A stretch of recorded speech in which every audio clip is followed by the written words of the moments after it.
Yo les trashers, comment rendre hommage à un ami rencontré dans un jeu mais qui décède dans la vraie vie? Même si vous ne l'aviez jamais vu, vous le connaissiez sûrement mieux qu'un bon nombre de ses vrais potes, mais il était certainement à des centaines de kilomètres de vous, impossible de se rendre à son enterrement. Seule solution restante, créer sa propre cérémonie d'adieu à l'intérieur du jeu. Et ça donne lieu à des événements magnifiques. Aujourd'hui, je vais vous montrer une des plus belles facettes de la communauté des gamers, même si vous le verrez, en ligne, on n'est jamais à l'abri des trolls.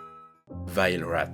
C'était un très gros joueur connu par toute la communauté dans EVE Online, le célèbre MMO spatial. À travers ses années de jeu, il s'est imposé comme une véritable légende, grâce notamment à ses fins talents de négociateur ainsi que ses coups de maître, comme la fois où il a infiltré une alliance adverse pendant plusieurs mois pour récolter plein d'infos et la détruire définitivement. Dans la vraie vie, Vile Rat était un américain informaticien de terrain. Il allait en mission dans les régions les plus dangereuses du monde, jusqu'en fin 2012 à Benghazi, en Libye, quand le consulat américain s'est fait attaquer par un groupe d'extrémistes. L'ambassadeur des USA est tué, ainsi que 3 autres américains de son équipe, dont Vile Rat. À l'annonce de sa mort, c'est toute la communauté EVE Online qui est sous le choc. Plus de 200 avant-postes aux 4 coins du jeu sont renommés en son honneur. Des avant-postes appartenant à son groupe, à des factions alliées et même à des ennemis. De plus, un énorme événement est préparé. Des bulles immenses formant les mots RIP Vile Rat sont créées. Chaque point de lumière que vous voyez à l'intérieur de ces bulles est en fait le vaisseau spatial d'un joueur. Je vous laisse imaginer la taille totale du truc. Alors là, l'histoire est belle, mais on va voir que des fois, les hommages tournent mal.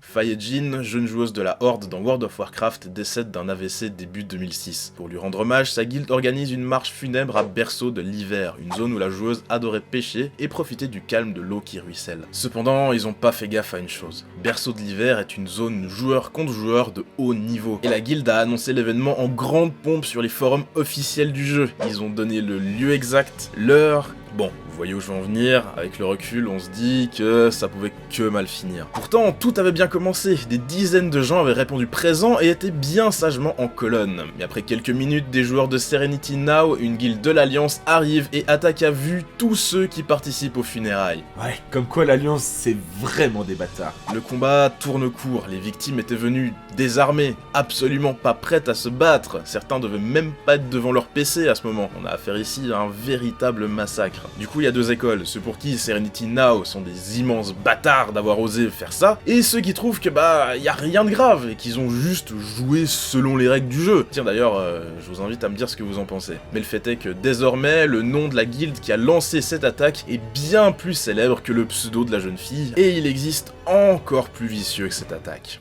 Ryder05, décédé d'une crise cardiaque à seulement 15 ans. Il était membre de la guilde HMX1 dans le MMO futuriste PlanetSide. Pour lui rendre hommage, ses amis en jeu organisent un événement dans le style de celui qu'on a vu pour World of Warcraft. Là aussi, dans une zone joueur contre joueur. Seulement eux, ils ont prévu que sur internet, il y a des trolls forcément. L'événement prend donc place dans une zone fortifiée, 21 joueurs snipers sont déployés, en plus de tanks et de vaisseaux spatiaux pour sécuriser la zone. Et en plus de ça, un dôme est construit empêchant tout ennemi d'entrer dans la zone. En bref, ils ont tout prévu, sauf le fait qu'un ennemi pouvait venir de leur propre rang. Et ouais, juste après le début de la cérémonie, 5 joueurs de la guilde alliée Enclave décollent direction la zone de funérailles. Ils passent la sécurité sans souci et entrent tranquilles dans le dôme. Une fois à l'intérieur, ils bombardent les joueurs qui s'y trouvent sans aucun remords. Plus de 200 kills en moins de 2 minutes. La sécurité est totalement abasourdie et n'a pas le temps de réagir efficacement. Et là, c'est encore plus horrible que ce qui s'est passé d'en haut. Des gens qui viennent bombarder les funérailles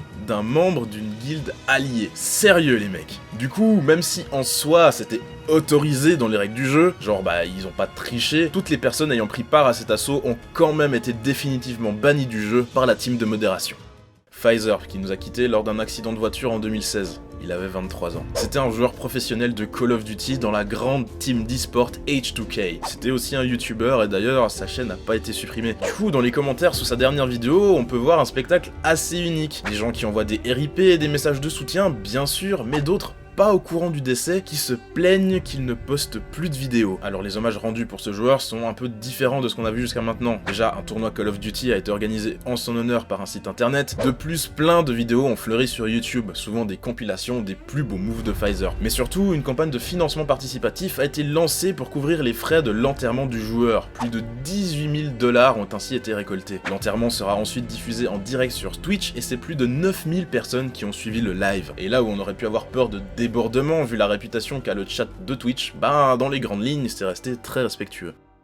Codex Valda, un joueur canadien de Final Fantasy XIV décédé à 29 ans d'une insuffisance rénale. Quand les membres de sa guilde apprennent qu'il est en train de vivre ses derniers jours, ils cherchent une façon de lui montrer leur soutien. Mais la nouvelle arrivant vite dans les oreilles de la communauté dans son ensemble, c'est des dizaines de personnes qui arrivent de leur propre chef devant la maison de la guilde pour se recueillir. Puis le groupe se déplace sur une plage, on se pose devant l'eau, on tire des flèches dans le ciel, une personne stream l'événement et il est retransmis en direct dans la chambre d'hôpital du joueur mourant. Cet élan de sympathie traverse tout le jeu, même sur les autres serveurs que celui du joueur. On a des screens de gens organisant leur propre veillée et rendant hommage à Codex Valda depuis les serveurs Brynhild, Sargatanas, Hyperion, Excalibur et Balmung. Je sais pas, je trouve ça quelque chose de magnifique. Évidemment, la plus grosse cérémonie a lieu sur le serveur Gilgamesh, là où Codex Valda jouait. Ses amis se positionnent de manière à former son pseudo et clou du spectacle, tous utilisent leur sort pour créer un superbe ensemble de couleurs.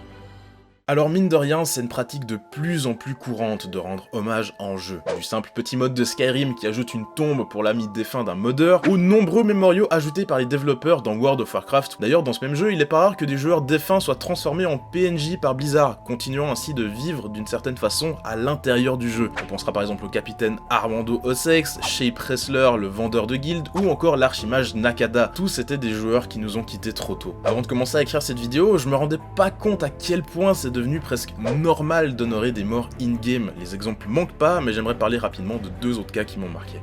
Willem Dentoum, un Philippin fan d'Overwatch décédé à 35 ans. Il était membre du site de jeux vidéo Too Much Gaming et ses collègues lui ont fait un vibrant hommage en utilisant tous ses personnages préférés et en lançant leurs attaques dans le ciel. Je vous invite à aller voir la vidéo en entier, c'est très touchant. Wow. Awesome. Wow. Et The Squash PhD, joueur de Destiny décédé à 36 ans de mucoviscidose, une maladie contre laquelle il se battait depuis qu'il était enfant. Il avait même fait un doctorat en microbiologie exprès pour trouver un contre à cette maladie et faisait des recherches spécifiquement sur ce sujet. Après sa mort, ses amis envoient des vidéos des quatre coins du jeu. Il tire dans le ciel à la manière des militaires pour lui rendre hommage.